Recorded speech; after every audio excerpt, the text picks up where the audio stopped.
एक सरकारी नोटिस कभी कभी इंसान की पूरी जिंदगी बदल देती है। लेकिन उस दिन जो नोटिस राघव के घर पहुंचा, उसने सिर्फ उसका चैन नहीं छीना, बल्कि 10 साल पुराने एक ऐसे जख्म को फिर से खोल दिया जिसे वह हमेशा के लिए दफन कर चुका था।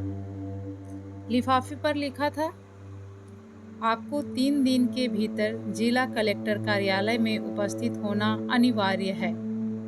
नीचे लाल रंग की सरकारी मुहर लगी थी। राघव के हाथ कांपने लगे। उसने खुद से बुदबुदाया, मैंने ऐसा क्या कर दिया जो सीधे कलेक्टर ऑफिस से बुलावा आ गया। पत्नी पूजा रसोई से बाहर आई। क्या हुआ? किसका पत्र है? राघव ने लिफाफा उसकी तरफ बढ़ा दिया। पूजा ने पढ़ते ही घबराकर पूछा, कहीं नौकरी का मामला तो नहीं, या जमीन का? राघव ने सिर हिलाया। मुझे कुछ समझ नहीं आ रहा। उस रात राघव की आंखों में नींद नहीं थी। वह बार बार वही नोटिस पढ़ रहा था। अचानक उसकी नज़र नोटिस के नीचे लिखी एक साइन पर पड़ी। मामला 10 वर्ष पुराने रिकॉर्ड से संबंधित है। बस इतना पढ़ते ही उसका चेहरा सफ़ेद पड़ गया। 10 साल, यही तो वह समय था जिसे वह अपनी जिंदगी से हमेशा के लिए मिटा देना चाहता था। रात के सन्नाटे में उसे एक ऐसा चेहरा बार बार दिखाई देने लगा। एक लड़की जिसकी आंखों में ढेर सारे सपने थे, जो हर छोटी बात पर मुस्कुरा देती थी, और जिसने एक दिन कोर्ट के बाहर बिना कुछ कहे बस एक आखिरी बार उसकी तरफ देखा था। राघव ने तुरंत अपना सिर झटक दिया। नहीं, उसका इससे कोई लेना देना नहीं हो सकता। लेकिन दिल मानने को तैयार नहीं था। अगली सुबह पूरा मोहल्ला अपनी अपनी जिंदगी में व्यस्त था, लेकिन राघव के लिए हर मिनट किसी सजा जैसा था। उसने ऑफिस में छुट्टी की अर्जी दी। सहकर्मी ने मजाक में पूछा, क्या बात है, बड़े टेंशन में लग रहे हो? राघव बस हल्की सी मुस्कान देकर निकल गया। उसे खुद भी नहीं पता था कि वह डर किस बात का रहा है। 2 दिन बाद वह जिला कलेक्टर कार्यालय के बाहर खड़ा था। बड़ी सी इमारत, चारों तरफ पुलिस, सरकारी गाड़ियां, अंदर आने जाने वाले अधिकारी। उसने कभी सोचा भी नहीं था कि जिंदगी में उसे इस जगह आना पड़ेगा। जैसे ही वह अंदर पहुंचा, रिसेप्शन पर बैठी कर्मचारी ने उसका नाम पूछा। राघव शर्मा। महिला ने कंप्यूटर में कुछ देखा, फिर अचानक उसकी तरफ गौर से देखने लगी। आप ही राघव शर्मा हैं? जी। उसने फ़ोन उठाया और किसी से धीरे से कहा, सर ये आ गए हैं। इतना सुनते ही राघव के दिल की धड़कन तेज हो गई। आ गए हैं? मतलब कोई उसका इंतजार कर रहा था? लेकिन कौन और क्यों? कुछ ही सेकेंड बाद एक चपरासी उसके पास आया। आइए, आपको ऊपर बुलाया गया है। राघव उसके पीछे पीछे सीढ़ियां चढ़ने लगा। हर मंजिल के साथ उसके कदम भारी होते जा रहे थे। आखिर तीसरी मंजिल पर पहुंचकर चपरासी एक बड़े दरवाजे के सामने रुका। दरवाजे पर सिर्फ इतना लिखा था, जिलाधिकारी। राघव ने गहरी सांस ली। उसे लगा शायद अब उसे अपने सारे सवालों के जवाब मिल जाएंगे। लेकिन तभी चपरासी की फ़ोन की घंटी बज उठी। उसने फ़ोन सुना, फिर राघव की तरफ मुड़कर बोला, साहब 5 मिनट और इंतज़ार करना होगा। मैडम अभी एक ज़रूरी मीटिंग में है। राघव बाहर रखी कुर्सी पर बैठ गया। तभी उसकी नज़र सामने दीवार पर टंगी एक पुरानी फ़ोटो पर पड़ी।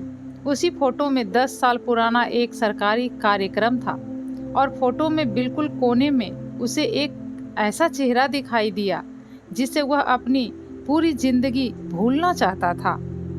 राघव के हाथ से नोटिस नीचे गिर गया और उसके मुंह से सिर्फ एक शब्द निकला, नहीं, ये कैसे हो सकता है?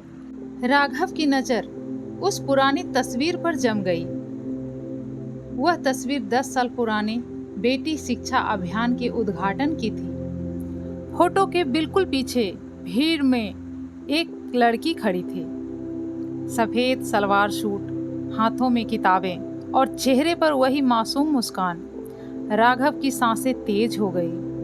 नहीं, ये सिर्फ एक संयोग है। उसने खुद को समझाने की कोशिश की। इतने में चपरासी की आवाज आई, राघव जी आइए।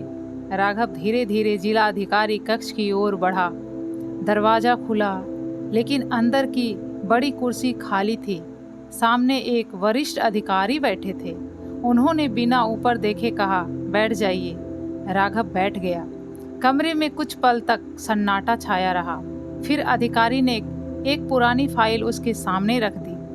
फाइल के ऊपर मोटे अक्षरों में लिखा था, वर्ष 2016, विशेष पुनरीक्षण प्रकरण। राघव के हाथ कांपने लगे। उसने फाइल खोली। पहले पन्ने पर उसका नाम था, दूसरे पन्ने पर उसका पुराना पता और तीसरे पन्ने पर कोर्ट के तलाक का आदेश। उसकी आंखें फैल गई। वह घबरा कर बोला, लेकिन ये सब फिर से क्यों खोला गया है? अधिकारी ने शांत स्वर में कहा, इसका जवाब मैडम देंगी। लेकिन मामला क्या है? हमें सिर्फ इतना कहा गया है कि आपको यहीं रुकना है। राघव का गला सूखने लगा। इंतजार करते करते उसे 10 साल पुराना दिन याद आने लगा। कोर्ट का वही कदम, कोर्ट का वही कमरा, सामने बैठी उसकी पहली पत्नी नंदिनी। जज ने आखिरी बार पूछा था, क्या आप दोनों अपनी इच्छा से तलाक ले रहे हैं? नंदिनी ने बिना सिर उठाए बस इतना कहा था, जी। राघव ने तुरंत दस्तखत कर दिए थे। उसे लगा था उसने अपनी जिंदगी की सबसे बड़ी समस्या खत्म कर दी। लेकिन जाते जाते नंदिनी ने एक बात कही थी, धीमी आवाज में, राघव, इंसान की पहचान उसके हालात से नहीं, उसके हौसले से होती है। उस समय राघव हंस पड़ा था। तुम और बड़े सपने, पहले अपनी जिंदगी तो संभाल लो। नंदिनी कुछ नहीं बोली, बस चली गई। उस दिन के बाद राघव ने कभी उसकी खबर लेने की कोशिश नहीं की। राघव जी, आवाज सुनकर उसकी तंद्रा टूटी। एक महिला अधिकारी कमरे में आई। उन्होंने फाइल उठाई, कुछ कागज देखे और बोली, मैडम जी की मीटिंग अभी खत्म नहीं हुई है, लेकिन उन्होंने कहा है कि आपको कहीं जाने नहीं देना। यह सुनकर राघव की बेचैनी और बढ़ गई। उसी समय बाहर अचानक हलचल मच गई। सायरन की आवाज, सुरक्षा कर्मियों की तेज चाल, सभी कर्मचारी एकदम सतर्क हो गए। किसी ने कहा, मैडम आ गई, मैडम आ गई। राघव ने अनायास दरवाजे की ओर देखा। बाहर से कुछ अधिकारियों का समूह तेजी से अंदर की ओर बढ़ रहा था। सबके बीच एक महिला थी, लेकिन उनका चेहरा साफ दिखाई नहीं दे रहा था। राघव ने उठकर देखने की कोशिश की। तभी सुरक्षा कर्मी ने दरवाजा बंद कर दिया। उसने सिर्फ उस महिला के कदम देखे और एक आवाज सुनी, पहले वही फाइल लाइए जो 10 साल से बंद है। राघव के दिल की धड़कन और तेज हो गई। कौन थी वह महिला? 10 साल पुरानी फाइल में ऐसा क्या था जिसे खुद जिला अधिकारी ने मंगवाया था? और सबसे बड़ा सवाल, क्या यह सब सिर्फ एक संयोग था या कोई ऐसा रिश्ता था जिससे राघव भागता रहा, लेकिन जो आज फिर उसके सामने खड़ा था? कमरे के बाहर हलचल बढ़ चुकी थी। कुछ ही पल पहले जो गलियारा शांत था, अब वहां अधिकारियों की आवाजाही तेज हो गई थी। राघव बार बार दरवाजे की तरफ देख रहा था। तभी वही महिला अधिकारी अंदर आई। उन्होंने मेज पर रखी फाइल उठाई और राघव की ओर देखते हुए बोली, राघव जी, मैडम ने कहा है पहले एक कागज पढ़ लीजिए। उन्होंने फाइल का एक एक पन्ना उसकी ओर बढ़ा दिया। राघव ने कांपते हाथों से कागज लिया। ऊपर लिखा था, शिकायतकर्ता नंदिनी शर्मा। यह नाम पढ़ते ही उसका दिल जैसे धड़कना भूल गया। नंदिनी? उसके होंठ सूख गए। 10 साल बाद उसने पहली बार यह नाम पढ़ा था। वह बुदबुदाया, लेकिन ये कैसे हो सकता है? वह अपनी बात पूरी भी नहीं कर पाया। महिला अधिकारी ने पूछा, आप इन्हें जानते हैं? राघव कुछ पल चुप रहा, फिर धीरे से बोला, वो मेरी पहली पत्नी थी। कमरे में कुछ क्षणों का सन्नाटा छा गया। महिला अधिकारी ने गंभीर स्वर में कहा, तो शायद अब आपको पूरी बात जाननी चाहिए। उन्होंने फाइल का दूसरा पन्ना खोला।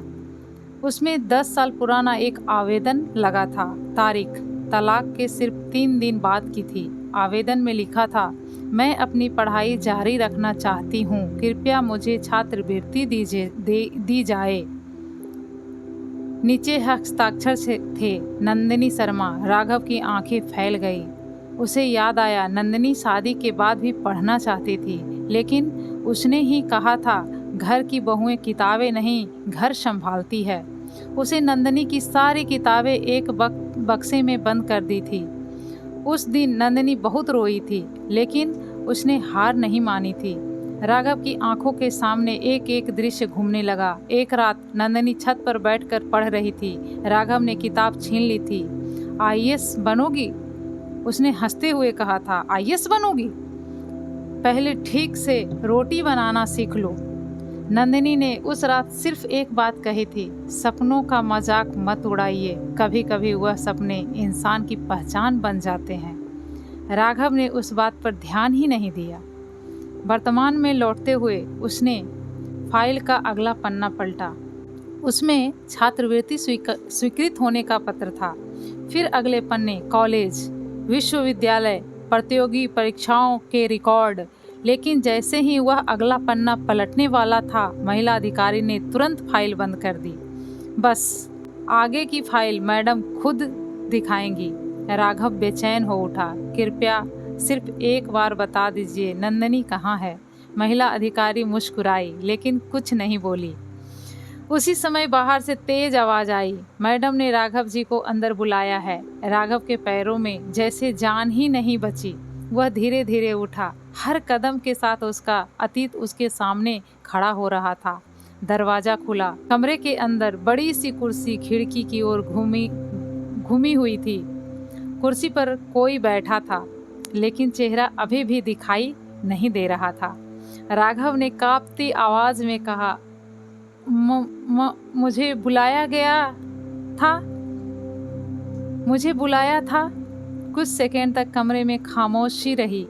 फिर कुर्सी पर बैठी महिला की आवाज गूंजी, 10 साल बहुत लंबा समय होता है राघव। यह आवाज जानी पहचानी थी। राघव का दिल जोरों से धड़कने लगा। महिला धीरे धीरे अपनी कुर्सी उसकी ओर घुमाने लगी और ठीक उसी पल कहानी का सबसे बड़ा सच सामने आने वाला था। महिला धीरे धीरे अपनी कुर्सी घुमाने लगी। राघव की धड़कन इतनी तेज थी कि उसे अपनी ही सांसें सुनाई दे रही थी। जैसे ही कुर्सी पूरी तरह उसकी ओर मुड़ी, राघव की आंखें फटी की फटी रह गई। उसके होंठ कांपे। नंदिनी!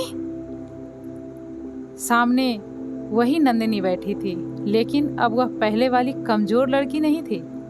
उसके सामने नेम प्लेट रखी थी, नंदिनी वर्मा, जिला अधिकारी। राघव के हाथ से फाइल नीचे गिर गई। उसे विश्वास ही नहीं हो रहा था। जिस लड़की का सपना देखकर वह हंसता था, आज पूरा जिला उसे सलाम कर रहा था। कुछ पल दोनों के बीच खामोशी रही। फिर नंदिनी ने शांत आवाज में कहा, बैठ जाइए श्री राघव शर्मा। राघव बैठने की हिम्मत भी नहीं जुटा पा रहा था। उसने धीमे से कहा, मुझे माफ कर दो नंदिनी। नंदिनी ने बिना किसी गुस्से के उत्तर दिया, आज यहाँ हम पति पत्नी नहीं हैं। आप एक नागरिक हैं और मैं इस जिले की अधिकारी, इसीलिए पहले काम की बात करेंगे। राघव चुप हो गया। नंदिनी ने फाइल खोली। 10 साल पहले आपने तलाक के समय जो पैतृक जमीन अपने नाम करवाई थी, उसके रिकॉर्ड में एक कानूनी त्रुटि मिली है। उसी की जांच चल रही है। राघव घबरा गया। मैंने जानबूझकर कुछ नहीं किया था। नंदिनी बोली, मुझे पता है, इसीलिए आपको बुलाया गया है, सजा देने के लिए नहीं, सच जानने के लिए। राघव हैरान रह गया। उसे लगा था नंदिनी बदला लेगी, लेकिन उसके चेहरे पर न गुस्सा था न नफरत। जांच पूरी हुई। राघव निर्दोष निकला। सिर्फ पुराने दस्तावेजों की गलती थी। नंदिनी ने तुरंत आदेश पर हस्ताक्षर किए। मामला समाप्त। राघव की आंखें भर आई। उसने कांपती आवाज में पूछा, अगर तुम चाहती तो मेरी जिंदगी बर्बाद कर सकती थी। नंदिनी हल्का सा मुस्कुराई। राघव, कुर्सियां बदला लेने के लिए नहीं होती, न्याय करने के लिए होती है। कमरे में सन्नाटा छा गया। राघव की आंखों से आंसू बह निकले। मैंने तुम्हारे सपनों का मजाक उड़ाया, तुम्हारी पढ़ाई छुड़वाई, तुम्हें हर दिन अपमानित किया, और तुमने मेरे साथ इतना अच्छा व्यवहार क्यों किया? नंदिनी कुछ क्षण खिड़की की ओर देख रही, फिर बोली, क्योंकि अगर मैं भी तुम्हारी तरह बन जाती तो मेरे और तुम्हारे बीच फर्क ही क्या रह जाता। राघव सिर झुकाकर रोने लगा। मैं हार गया नंदिनी। नहीं, नंदिनी ने शांत स्वर में कहा, आज कोई नहीं हारा। हार तो उस सोच की हुई है जो किसी लड़की के सपनों को शादी के बाद खत्म मान लेती है। राघव जाने के लिए उठा। दरवाजे तक पहुंचा ही था कि नंदिनी ने उसे आवाज दी, राघव। वह पलटा। नंदिनी ने कहा, एक बात हमेशा याद रखना, किसी इंसान की उड़ान मत रोकिए। हो सकता है एक दिन वही आसमान छू ले जहां तक आपकी सोच भी न पहुंच पाए। राघव की आंखों से आंसू बह निकले। उसने हाथ जोड़कर कहा, तुम्हारी सबसे बड़ी जीत डीएम बनना नहीं थी। सबसे बड़ी जीत ये थी कि इतने दर्द के बाद भी तुमने अपने संस्कार नहीं खोए। नंदिनी ने सिर्फ मुस्कुराकर सिर झुका लिया। राघव बाहर निकल गया। इस बार उसके कदम भारी नहीं थे, भारी था सिर्फ उसका पछतावा। रिश्ते कभी अहंकार से नहीं चलते, सम्मान से चलते हैं। किसी के सपनों का मजाक उड़ाने से पहले याद रखिए, समय बदलते देर नहीं लगती। और सबसे बड़ा बदला किसी को गिराना नहीं, बल्कि खुद इतना ऊंचा उठ जाना है कि सामने वाला अपनी गलती खुद पहचान ले। अगर कहानी पसंद आई हो तो वीडियो को लाइक करें, शेयर करें और चैनल को सब्सक्राइब करना न भूलें। मिलते हैं अगली दिल छू लेने वाली कहानी में।